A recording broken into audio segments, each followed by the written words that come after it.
Madam Chair, the most pressing problem, and the one that we most wanted to fix in this debate, was the appalling lack of infrastructure in these third world countries. And that was the problem that we fixed when we instituted our model. What we saw was in these countries, this lack of infrastructure was not related to a lack of capital or to a lack of money, but rather to the lack of integrity with which that capital and money was spent and the appalling decisions that were made by governments in those countries. For that reason, that was why foreign aid hadn't worked, despite the fact that we poured billions of dollars into these countries. It had not made a difference because the money wasn't spent correctly. For that reason, we implement the following model. We'd implement a 0% tax rate for corporations in these developing countries and institute a deregulation, a regime of deregulation. And we think that development occurs along a spectrum, so these arguments are most strong in those countries that are most disadvantaged, but we think that they work along that spectrum, and we're happy to engage with the opposition along that spectrum of countries, but of course we'd prefer to focus on the most disadvantaged. We hope they would too. So, 4 points in the speech. First, on corruption and the effectiveness of government spending. Secondly, why this would be attractive to companies. Thirdly, why we get better investment. And fourthly, why this improves peace. So, firstly, onto our biggest point on the corruption and effectiveness of government. The first thing to point out is the fact that governments in these countries are corrupt. And this is a case for several reasons. The first one is that there is a lack of public information, and that is often the result of media that doesn't exist, that people do not have access to, or media that is run by the state. Secondly, there is a lack of transparency in these governments, which prevents people from accessing that information, and therefore means that it's very hard to hold your government accountable. The second point to point out here is the fact that often people in these countries are particularly burdened by low expectations, in that they've grown up in a system where corruption has existed and has always existed, and see no other alternative, and therefore do not know what to seek out when it comes to getting change.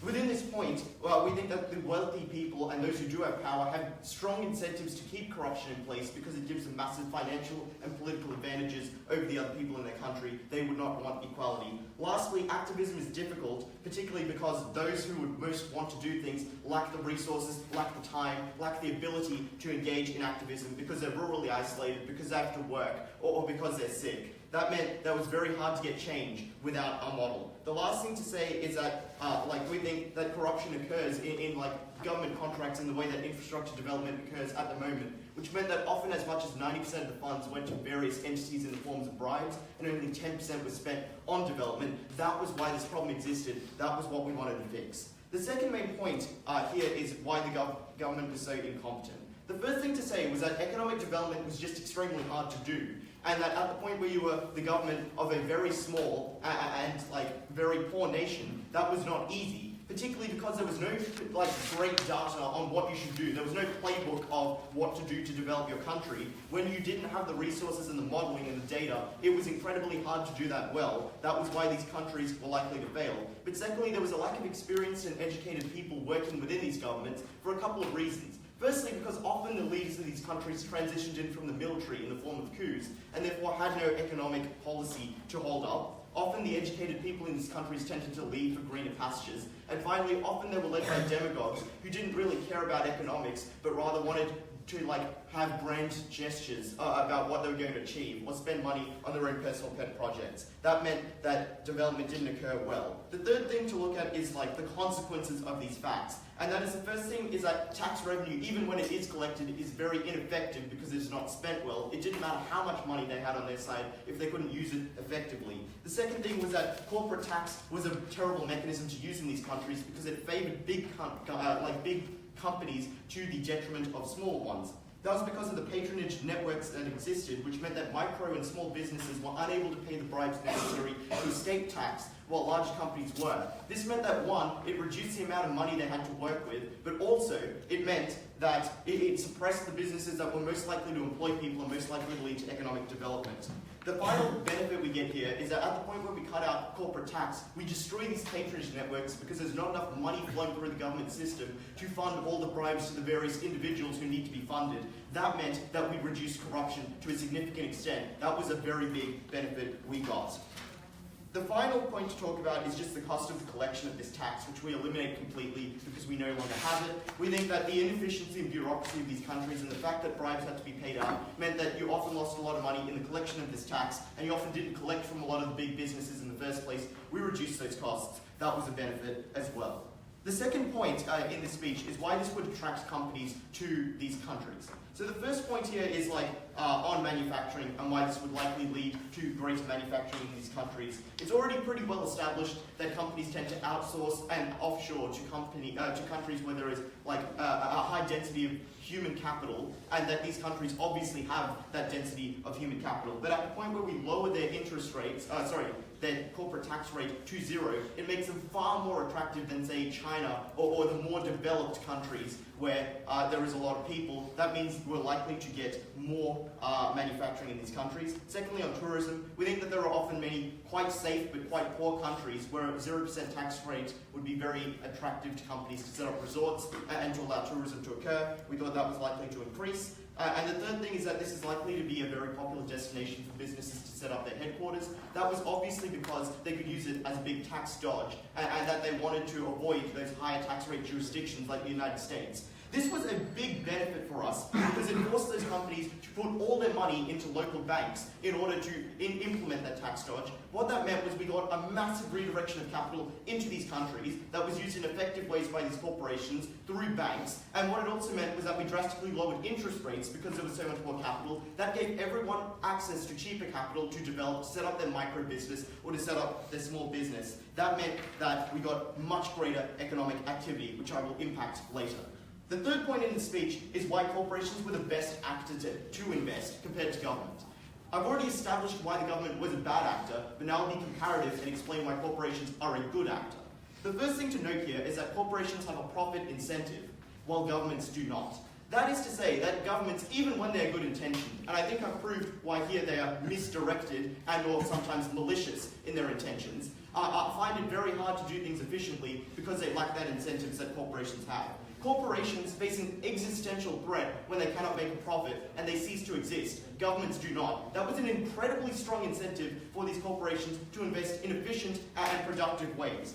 This meant we were likely to get better investment for that reason. The second benefit we got was employment, in that economic activity necessarily needs people to be employed. Employment was one of the biggest benefits we could prove in this debate because it meant that people got jobs, and jobs in third world countries were the essential key that gave you access to your human rights, in that you couldn't access healthcare if you didn't have the money to pay for it in these countries. We gave them that ability. That was incredibly important. But also it allowed us to access economies of scale, in that when you only have 100 people who can afford to go to a hospital, there is no hospital built because it can't sustain itself on those 100 customers. But when you have 1,000, you can fund that hospital, you give everyone access to healthcare. That was incredibly important. The final thing to talk about is infrastructure, and that is that it's quite cheap to build in these countries because there are access to a large amount of resources, labour, and land. That meant that companies were likely to need roads and bridges to just get from point A to point B. This was likely to be incredibly important for them, and for that reason they were quite likely to fund it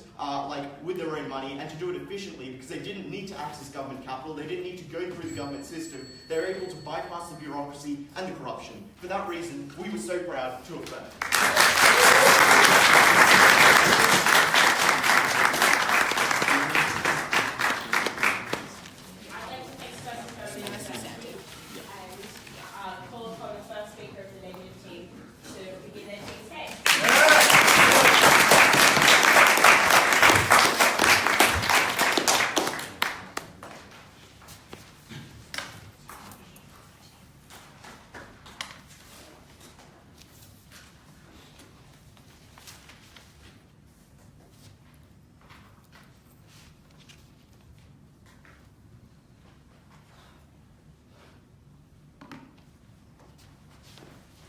When the opposition tonight wanted to talk about governments being incompetent and not understanding how to best help their people, they didn't realise that this hurt their case far more than it helped them. Because the truth was that the corruption in these governments were driven by these corporations, whose only incentive was to profit, and consequently they exploited the people and they got away with it. We thought that that was harmful, and that under their side, and under the analysis they gave us, that was something that was extremely pervasive and harmful to the people. 2 points of rebuttal. Firstly, on this idea of corruption and incompetent governance, and secondly, on improving the economy in general. So firstly, on the government. We thought the first thing that they wanted to talk about was a lack of infrastructure and a lack of capital and corruption in these areas. We wanted to tell you though that we didn't think that the model they were proposing would fix this in any way. 3 things to point out here. Firstly, that their model essentially panders to corporations and legitimizes the actions of those corporations in exploiting the people in those countries. This deprioritized the people in those nations who were suffering and prioritized the profits of big businesses and the profits that were largely going overseas.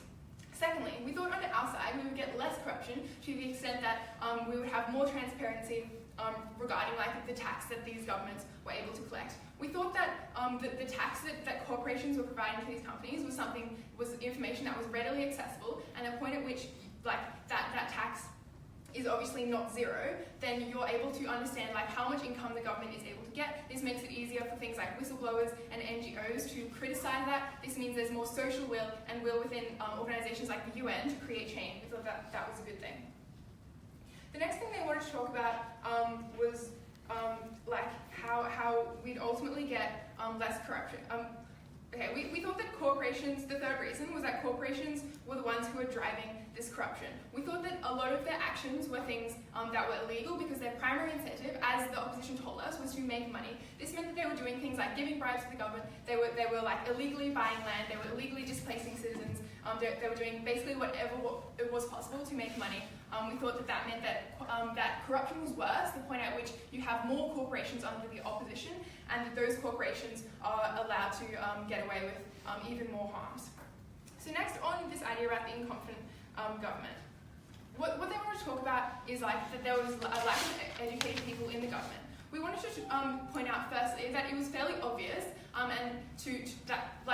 a basic level that the government had this obligation to provide basic human rights and these kinds of things. We thought that they weren't so incompetent that they weren't able to see things like that. But we thought more than that this incompetence was the reason why corporations were able to take advantage of them, the reason why corporations were able to buy out all this land, ultimately to a detriment of the nation.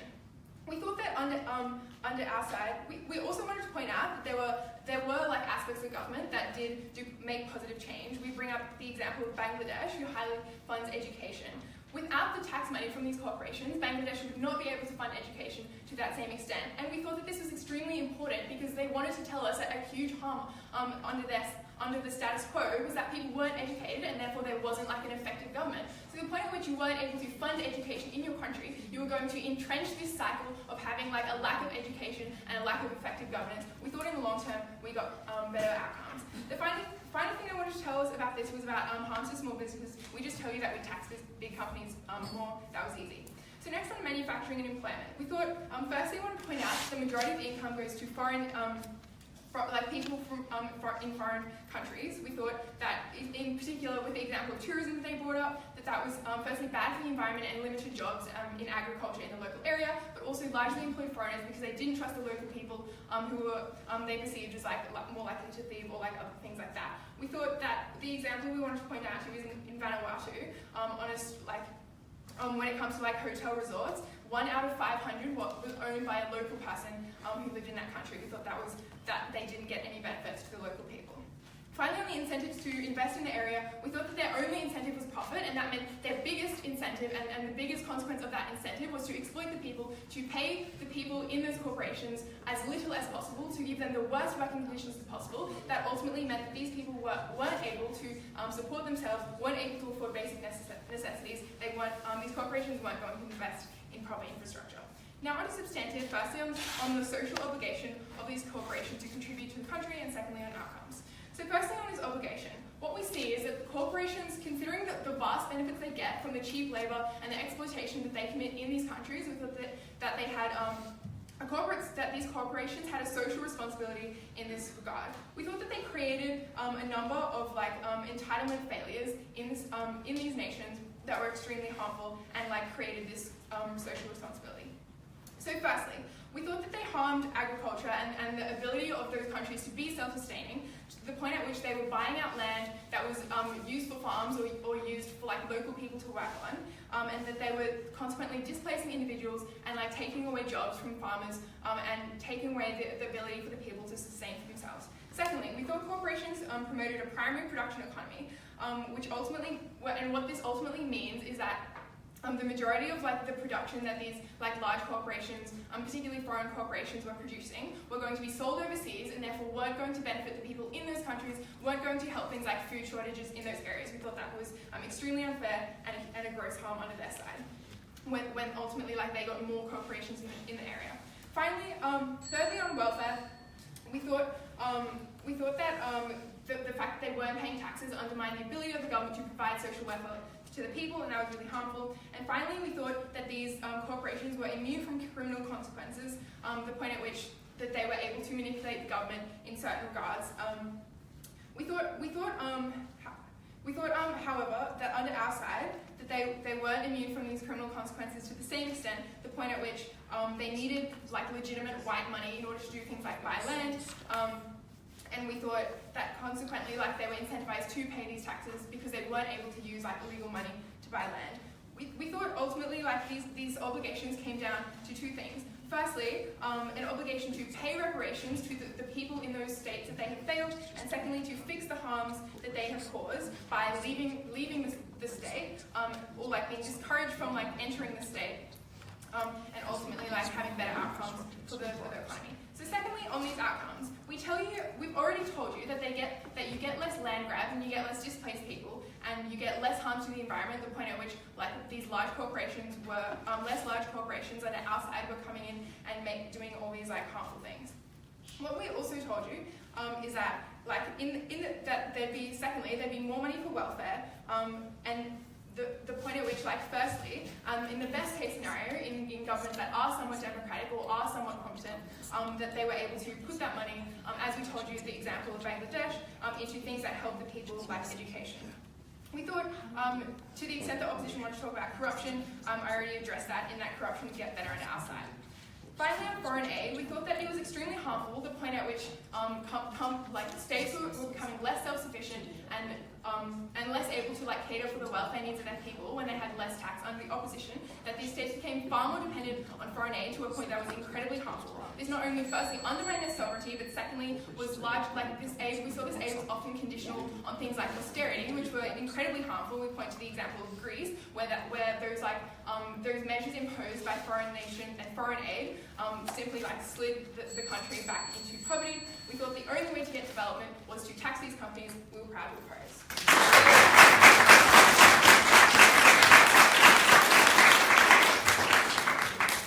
like to thank the first native speaker for that speech and welcome the second speaker of the Affirmative.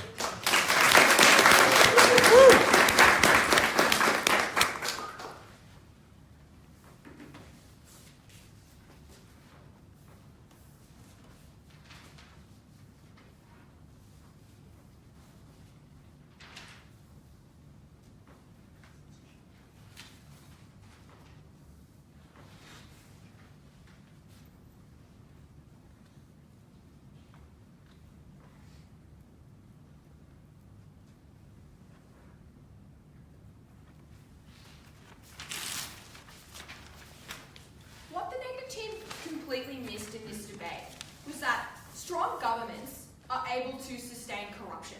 Because strong governments have power over licenses, strong governments have power over the people, strong governments have power to persuade corporations that they need their help to build them. We weakened those governments when we gave them less money. That meant they had less control over corporations. That meant corruption was less. Their case didn't make any sense because they said that it admitted in the status quo that corruption was a very big problem because these governments were so strong. That was something that they said, that was one of the most initial things they said in their case. That meant that all of the harms that they wanted to talk about still occurred on their side, perhaps more, because they were able to do more illegal things on their side because that corruption was far stronger. That's why they pretty much lost that debate at that stage, because they were not able to be comparative to any extent. And we have been able to prove to you that because we weakened these governments, we weakened their ability to be corrupt, and we were able to help these people the most. Two issues in this speech. First of all, who are the best actors to help these countries? And second of all, pros v cons of corporations. So who are the best actors to help these countries? I've broken this down into two elements. First of all, in terms of incentives, and second of all, in terms of capability. So firstly, on incentives. So what did we hear in terms of from them in response to Udai's material? First of all, we heard that they will have more transparency when they collect tax. So as in like people will know where the money's come from if they collect tax. No analysis was given as to why this is likely to be true or why people would access transparency from this particular fund source but not any other. So it was unclear to us why transparency would increase. No, we gave you a lot of structural reasons to why transparency wasn't likely to increase. We told you that the populace are unlikely to be educated. We told you that the media is likely to be state-run. We told you that the government, because as admitted by the negative team, are likely to be corrupt, they wouldn't be willing to publish those documents online. We told you that transparency was low.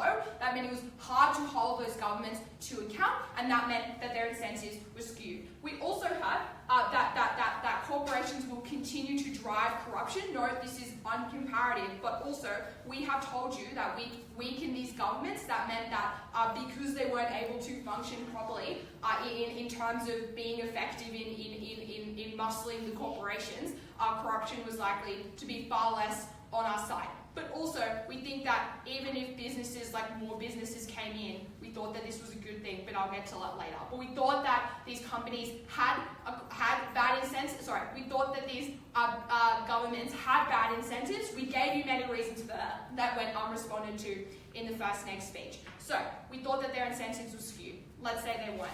Are they capable at doing these things? Because no, the only reason they gave two reasons saying why these governments would be competent. First of all, they said that these governments have an obligation to the people. Note this is contingent on them proving that they have correct incentives. But second of all, they just asserted that they can do good things at the moment. Note, per our analysis, we told you that these governments benefit from the fact that their people are uneducated. They benefit from the fact that no one's holding them accountable. They benefit from the fact that they can get elected on personality politics and being demagogues, because very few people in that country understand how economics works, because the schools were never bought. They had incentives to keep their people there uneducated and poor. They gave us no reason as to why these governments were likely to flip on that. We gave you a whole bunch of reasons to why competency was incredibly difficult. First of all, we told you that these politicians often go from military to politics. That means that you don't have a grounded degree in economics and politics. That means you probably don't understand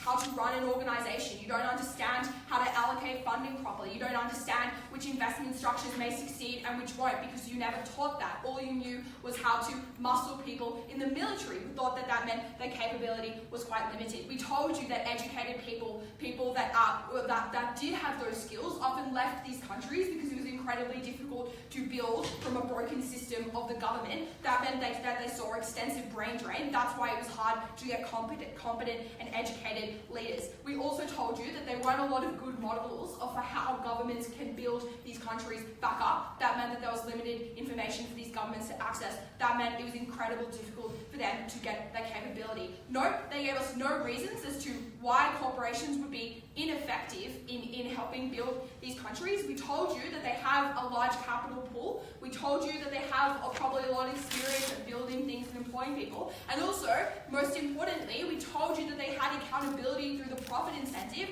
because they had shareholders making sure that they were spending that money accurately. That was something they were never able to access on that side. What I've just proven to you in this point is, first of all, the governments had the wrong incentives. They weren't focused on the people, and second of all, we told you that they weren't capable to enact any good changes. They gave us no reasons why they could. That's why corporations were the best actors to help these countries. So second of all, benefits of corporations versus harms. What did we hear from the negative team on this? First of all, we heard that they were like taking things from people, like they were setting things up and not employing them.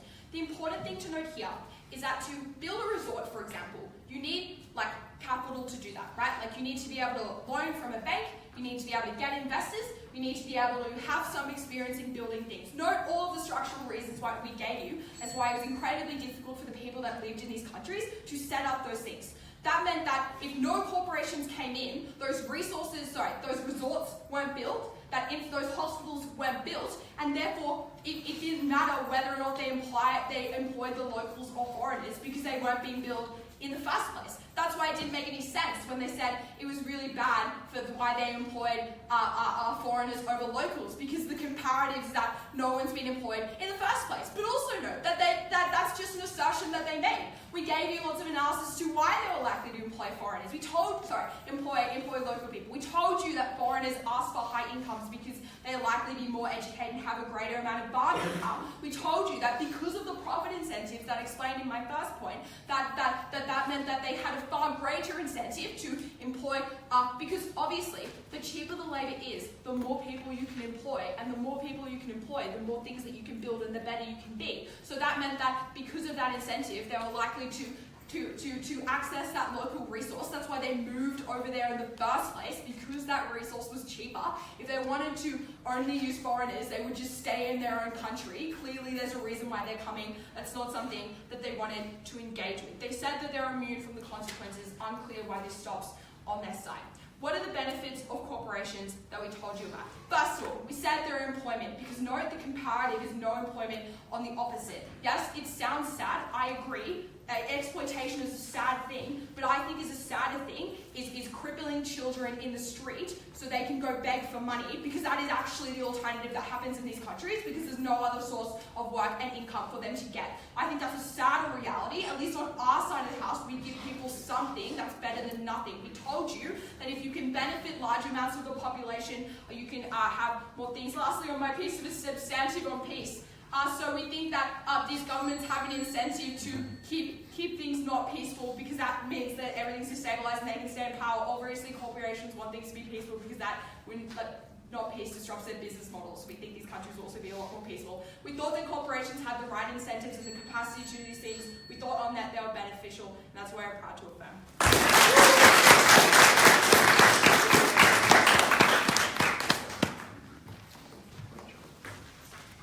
I'd like to thank that speaker for her speech and welcome the second speaker of the Leggett team.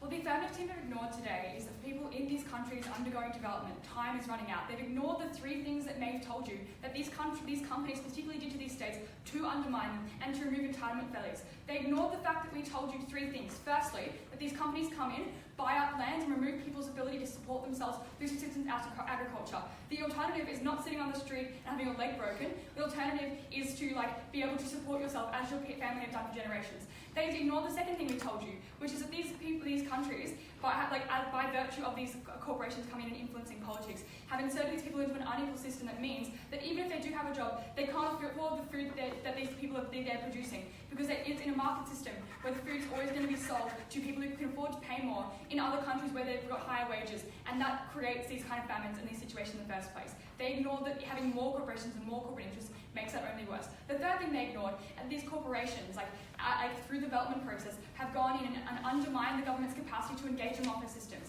They've ignored instances for example, traditionally in Delhi, where there was the expectation that they would even when the crops failed, that there would be the government would provide food for them. This development process has undermined those welfare systems, and not only through removing the amount of money that the government has to do this, but also just by creating a situation where profit is the king. Profit is the only incentive they have. There's no incentive to look after people. They've totally ignored this, and that's why we have run this debate. So three issues in this debate. So are companies a good actor? How we better empower individuals, and then finally where there's a responsibility to give back. So on this first issue about are companies a good actor. So we heard from Side App that you can attract more companies in, and they have an incentive, and it's good that we get more of them in under their model, because they have an incentive to offshore and outsource their labour. So firstly we say, yes, we do get more companies in when you have zero tax, but this is actually they're terrible, because this incentive to offshore and outsource labour means that if living conditions do improve in these countries, or if there's any drive from the government to do that, because they're so dependent on all these corporations, that means that there's an incentive to keep living conditions as shit as possible, because the second that they do improve, they will offshore. When you've had these corporations come in and further cement these countries' role in this primary production economy, they have no capacity to actually create better things for themselves. And then as soon as living conditions get good, they will offshore, having in the process already bought up more lands and destroyed any capacity to recover. Because we tell you the development process, when it gets even worse on their side of the house, is often irreversible. When you have banana companies coming in and buying up huge swathes of land because they acknowledge that their crop production and the petrochemicals that they use, not petrochemical, agrochemicals, that they use fuck over this land irreparably. When they come in and they do their mining, it fucks over this land irreparably. We must stop this before it is too late. If we can stop more companies coming in and buying huge swathes of land that can never be returned to these people, and when these companies leave, there will not be jobs from either, we think that is a good thing. We think that you can, we acknowledge this destroys the environment and takes away any chance for them. And we think this is a pretty irreversible situation. So that's why we think that having more companies, even if they do give you some jobs in the short term, they will leave. They've already told you by their own analysis, they will leave when the living conditions get good. They will leave when wages rise, and they will fuck over this country in the process. The second thing they told us is that corporations are an efficient actor because they have a profit incentive, so they build good infrastructure. Okay, so taking them at their best, they're building this excellent infrastructure. Their incentive is to build that road in between one factory and another, to build it in between their resort and another. This does not help the local people for a few reasons. Firstly, it's just not in a useful place for them. It's not helping the huge rural poor. It's not helping, when they go and buy this land, bulldoze your slum, that does not help you because they're going to build a nice apartment building there. That's not benefiting the people most poor, people who have been displaced by this development, people who don't have who have low paying jobs and can't afford it. The second thing we tell you, even when they deal with this infrastructure, even if it wasn't a useful place, they're likely to ask you to pay for it because they have these corporations have no goodwill incentive to give you this access to roads for free because you can get more privatized things. The second thing we tell you is that this profit incentive means that people are not important. They have zero reason to give these people access to wages because, as they told you, these corporations view this as a huge disposable workforce. When they acknowledge, even Princeton at their side of the house, that these corporations do not have an obligation to give back, they devalue these people. As Maeve has told you, these working conditions are truly abhorrent. They are low paid, being in a Nike sweatshop, being able to breathe in fumes probably isn't any better than being on the street having your legs broken because you can't afford the food because there's always that incentive for them to sell the products they make to the first world where you get they can pay more for it and you die in the process anyway. Our alternative is a world where we start to move towards independence, we start to move away from this international system, and we actually improve people's self-autonomy as we'll talk about later. So they told us that we can control states less things. They said that we get less laws broken because they just told us we get less laws broken when we have weaker states. We tell you this is probably because there would be less laws in the first place, right? I think these corporations can do terrible things to people, and we do not think it is a bad thing that they have a strong government in place that has the resources and infrastructure to be able to enforce laws and to even have these regulations. We think these regulations are good in the first place to begin with. We think that there needs to be some, as we've proven to you already, these corporations are not a good actor. They do not have people's best interest at heart. So they told us, on the comparative, they told us that states are inefficient and corrupt. So firstly, we tell you that we do get more transparency because there is that incentive, because corporations do have to declare their income to pay tax and things like that. So even if these states are not using this money well, we think there's more likely that you get civilian revolutions. It's more likely you have more oversight because at least the excuse is no longer, oh, we are a poor country, we do not have any money, which is always what's going to be on their side of the house. It is now, we have this money, it's been used inefficiently. Best case scenario, as Maeve told you, we think that there are people, it is wrong to say that all people in developing countries are stupid and don't know how to do things. But we tell you that as in Bangladesh, the more money they have, they've invested in education. We think that there are some instances where they are good actors and they can have more money to do good things. In another instance, we still think that perhaps a less efficient government is better than a totally cooked corporation that has terrible incentives to fuck over people. We don't want to empower them more than possible. We think that even when you do have a bad government that might be a little bit corrupt, there's more incentives for accountability. People can withdraw their consent from these regimes and we see change. But importantly, we don't fuck over their country in the first instance. On to the second issue about how we empower individuals. So as I just discussed, we have more transparency to increase it, and we don't help government back. So I told you about education and how you can have corporate tax. So importantly, we tell you that, as Maeve told you, that it's actually really terrible when these developing countries are so independent on the international system. So she brought up examples about loans that are conditional, for example, structural readjustment programs that have occurred and crippled countries like Sierra Leone, because the conditions of them getting money from the international system was these terrible impositions of austerity that was obviously designed to and a system that was designed to always benefit the first world, always benefit the developed world at the expense of these developing countries. We think that if you can get some money, more money from these corporations and give it to these people, they have a greater chance of being able to undo this because they're not they are more independent and can get change themselves. We see this as the only world in which people's lives improve.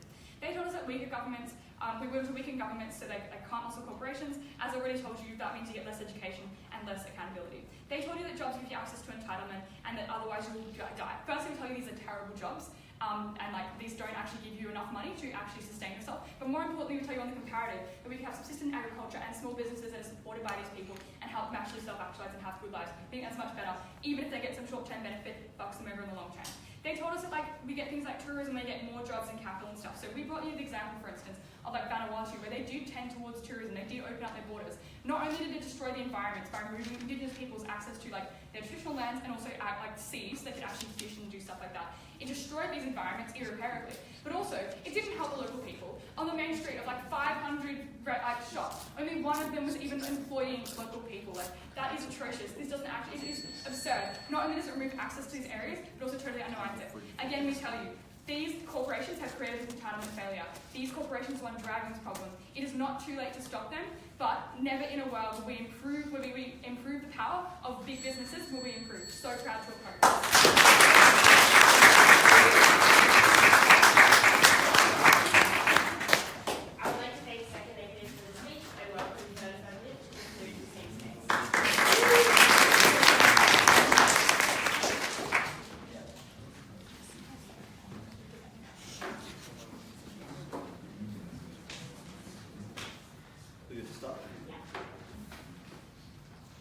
The opposition has conceptually misunderstood this debate.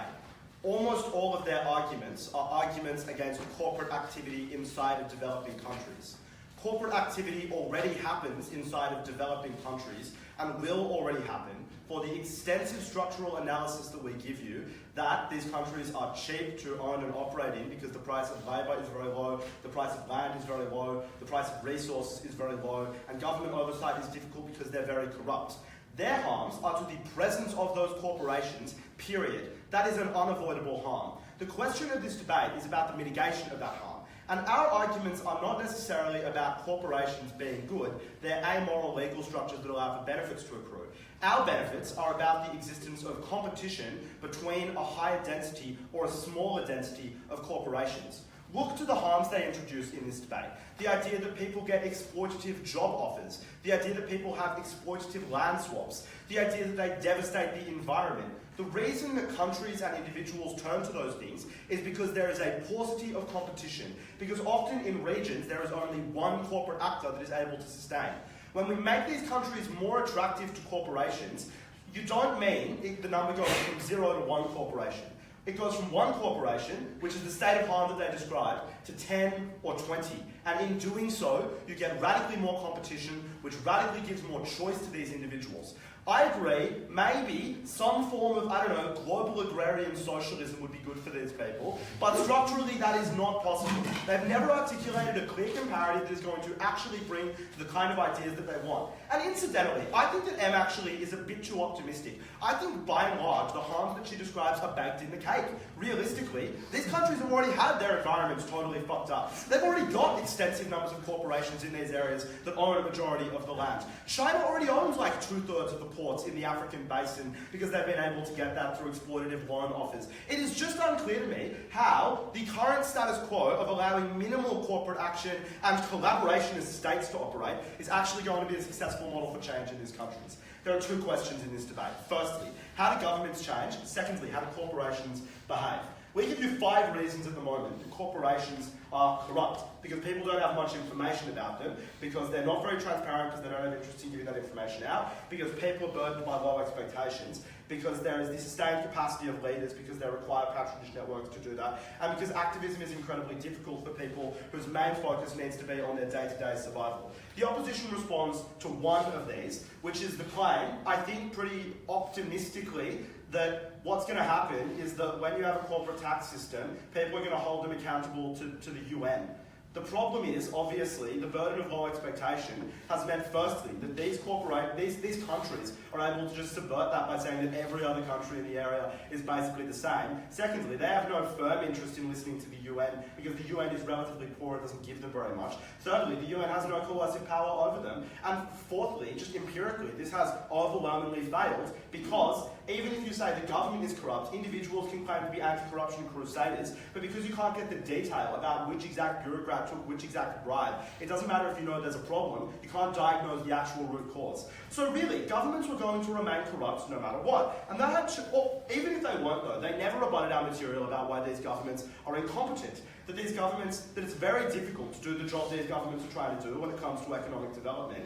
That they have really no clear expertise and no clear rule book to go off because every country is so different, and the fact that their expertise tends to come from the military or from being like weird dictators, neither of which really mean that you have spent, I don't know, a lot of time working in a think tank or whatever, and everyone who's going to have been doing that will have. And what that mechanism all points to in this debate is that their main benefits in this debate, which are firstly, the satisfaction of a principled obligation on behalf of government, on behalf of corporations to people, and secondly, the ability of people to provide, for corporations to provide funding for government welfare systems, are contingent upon the ability of governments to execute those things well. And as we have shown you with those 8 reasons, that is not a plausible scenario in this debate. The opposition points to one example, which is of Bangladesh.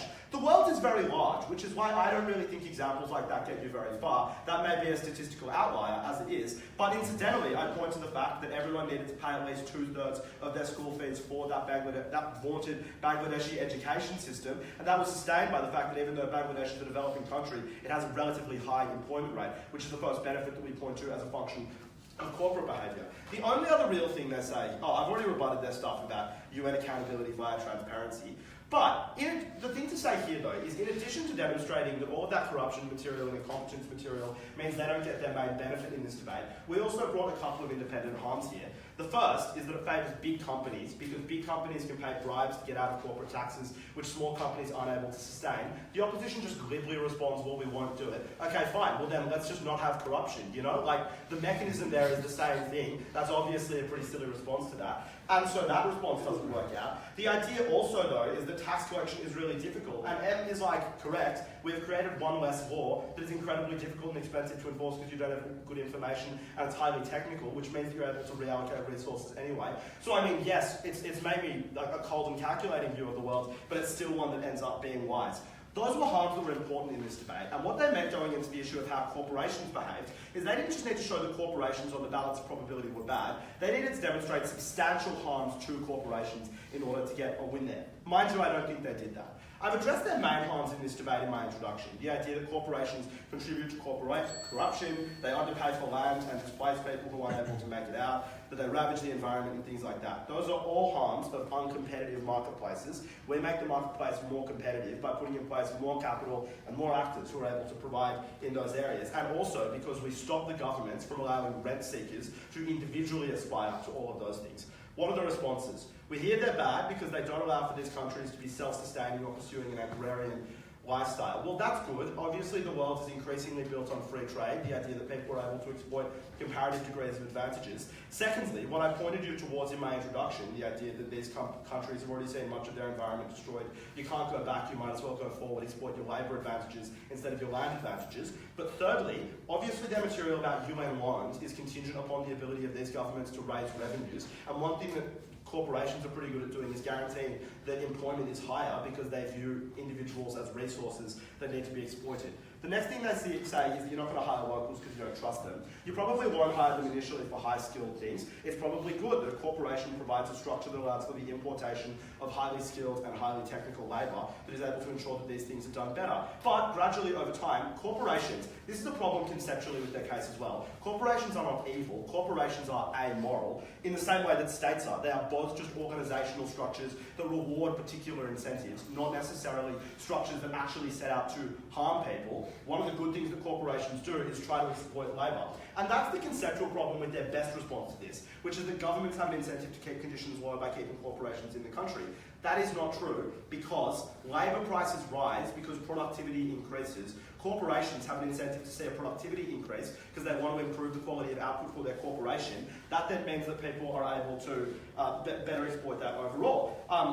Also, in addition to that response though, if your workers get too good or you've got to pay them too much, these countries tend to be quite large and have very large labour pools, which means there is always more poor people who you're able to use in your sweatshop. The best response they have is the idea that sweatshop labour is painful. That's true, but everyone chooses to do it. I wouldn't work in a sweatshop because I have an unbelievably cushy debating job, but unfortunately, the debating private market is not particularly strong in Afghanistan, so we might as well give, I don't know, Foxconn a go.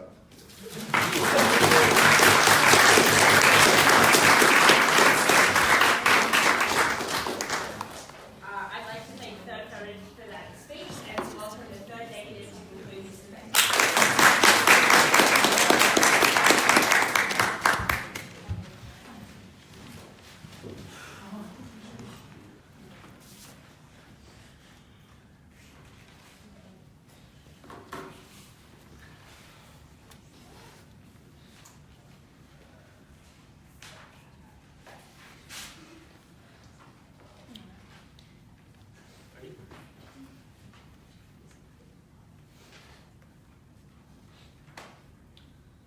3 points of rebuttal. Firstly, they suggest that more competition will somehow alleviate all of the moral and human outrages that go around in this country. Firstly, recognize that the land in these countries is a limited resource. That is to say that as more and more land is getting used up, the prices rise, which tell you that only the most only the companies with the most vast amounts of capital can actually purchase the resources left in this country, which is the primary reason why you never see any of the smaller foreign businesses coming in and investing in developing countries. It's always the biggest corporations out there. It is always Apple that outsources their work to Foxconn. It is always Intel that is going to go ahead and buy minerals from mines in the Democratic Republic of Congo. And it's always going to be these monopolies and MNCs that go ahead and buy at these places, which tells you that there is no competition because it is contingent upon your ability as a corporation to actually buy them. In the end, you end up getting a monopoly, or at very best in their world, an oligarchy owning up these places. So no, competition doesn't exist, and because that's the premise of their benefits, that never really happens. But I'll get to exactly why corporate activity in any form is really bad, and later in my classes. Secondarily, they tell you that their main reason for doing this is to punish incompetent governments into somehow being more competent. We don't think that really works, because we've already showed to you the mismatch between corporate interests and what the people in this country really need, right? So firstly, when a corporation comes up, they only care about profit. They don't do anything to improve the quality of life of these people. And further away from that even, they don't do anything that actually incentivizes the government to improve the quality of life of these people. But most importantly, if you really want to punish a government for being incompetent and not aware, not looking towards the needs of the people, then there are better and more direct ways of doing that. Like activism, if you really want to do that so badly, maybe funnel money into charities and startups that actually exist in the country instead of going up there, creating competition for them, and making sure that local businesses can never rise, right? And lastly, they say that the abilities of a government to create development is contingent upon that government's power and wealth, right? Yes, exactly. So if a government doesn't take any tax, they won't have any money to do anything. We think that's quite clear logic. So this debate primarily falls down to four questions, right? Firstly, what are the effects on the population? We think that the majority of these people in a developing nation who are poor, that is to say that the majority of people do live under the poverty line, get horribly screwed over. Because of all the analysis that Maeve told you, because of all the analysis that Amelia gave to you. Because let's see what constitutes a developing nation. There is cheap labor, there's corruption, there's lobbying, and there's very fluid markets. Firstly, under cheap labor, this means that these people are very vulnerable and open to exploitation. That is to say that there are people under the poverty line who care more about their day-to-day survivability than anything else. That is to say that their rent is high, that they can't get good access to food and so on and so forth, which means that they're willing to take up any job that you can offer. That means that when that MNC comes in, buys up all the factories and says that this is a minimum wage we're paying across all freaking jobs, then there is no job market where that poor person can actually say, okay, I'll work for this one because it pays me better. That simply doesn't exist because the company owns all of the jobs and they pay the most minimum wage possible just to ensure that that person has basic sustenance. But secondarily, know that this company has an incentive to pay the least amount of wages so that that person ends up spending all of their money on rent, on land that the company probably owns, and ends up having to go back to that same job to make sure that they have enough food on the table to feed their kids and family, right? So we think that this is a cyclic effect that is in favor of corporate activity, and they will exploit this to the greatest extent that they possibly can. Secondarily, on corruption and the kinds of lobbying that happen. Corporations quite obviously hold a lot of power in these countries, and they utilize that power to get away and undermine the legal system of that country. That is to say that when the rich kids of billionaires go ahead and commit crimes like assault or rape in these countries, those things are often overlooked simply because of the fact that they have the money to bribe the political system, that they have the money to bribe the police, and simply get away with it. That doesn't stop there. This also extends to white-collar crime. That is to say that when corporations want to make sure that they win a negotiation bid without publicly disclosing it, or want to ensure that auctions happen without the proper disclosure and agreements that is according to law, they can simply get away with it by either paying off the authorities that are investigating, ensuring that certain case documents get missing because they managed to pay somebody to get rid of that, and so on and so forth. We think that this kind of power that they hold is very, very bad for the government and authorities that govern these countries, and because it's the government authorities that ensure these laws must exist to protect the people, we think that this in turn affects the livelihoods of the people in this country as well, right? But most importantly, they're more likely to be in bed with politicians. That is to say that in certain instances where their development projects actually break the law, like for example, a factory that goes ahead and pollutes rivers and stuff, they're more likely to get away with it simply because they can tell a certain politician to lobby for deregulation and things of that nature. So deregulation is in their interest, not necessarily because they want to develop the country and improve people's lives, just because they can make more profits. But recognize the difference of all of that to taxation, because taxation is a systemic rule that applies irrespective of whatever corporate activity you're doing. That is to say, any profits that you make out of anything always has to be taxed. And the thing is, corporations do have to pay this tax, because if they're making profits and not taxing it, that means that they're not reporting it.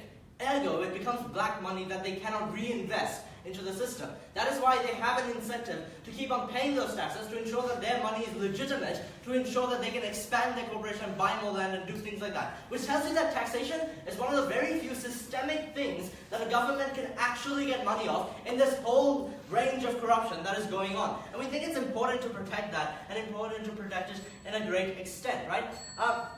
Secondarily, ultimately, all of these things are what happens to these are the effects that happen to different stratas of the population, right? Secondarily, regarding corporate incentives to development and government incentives, we already tell you that corporates simply don't have this kind of incentive to develop. They might want to develop a road between the factory and the shop outlets, which is close to the hotels and resorts that tourists come in because they can sell more stuff. They're not going to build a road from the residential area where the slum people live and to their nearest school. That is simply not going to happen. On the contrary, the government has multiple incentives to use tax money to either do university grants so that educated philanthropists in this country who actually want to improve their country's status and their wealth and things like that can actually utilize that education and that funding to actually do something out of it. And governments want that because that ensures that their country is much more sustainable and that their country can actually develop. It's not like these poor governments want to stay under the foots of foreign nations and be dependent on their aid for all eternity. Every single government wants to ensure that they have high enough GDP and high enough growth in standard of living so that they can be self-sustaining. And that is a thing that exists irrespective of how corrupt that nation is.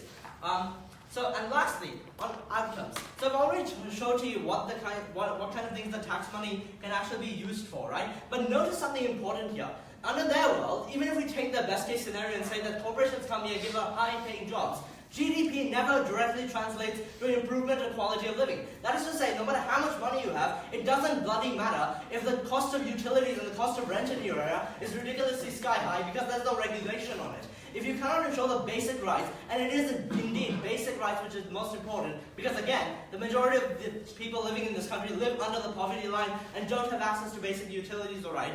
Therefore, the greatest change you can accrue in these countries is by ensuring basic rights for the utmost poor. These are things that a government is more willing to look at, because at the very least, they are beholden to the votes of these people and they want to get re-elected. So even in the worst case scenario where you have an oligopoly or a polarizing political system, two political parties will constantly compete to ensure that they have the greatest votes and they are regarded there. But lastly, a point on principle. We think that their side quite clearly states that your value as a citizen to the government is entirely contingent on how much money you can bring for the state and how much money you can bring in, whether that be through individual means or corporate means. And we think that human beings' lives should not equate to money.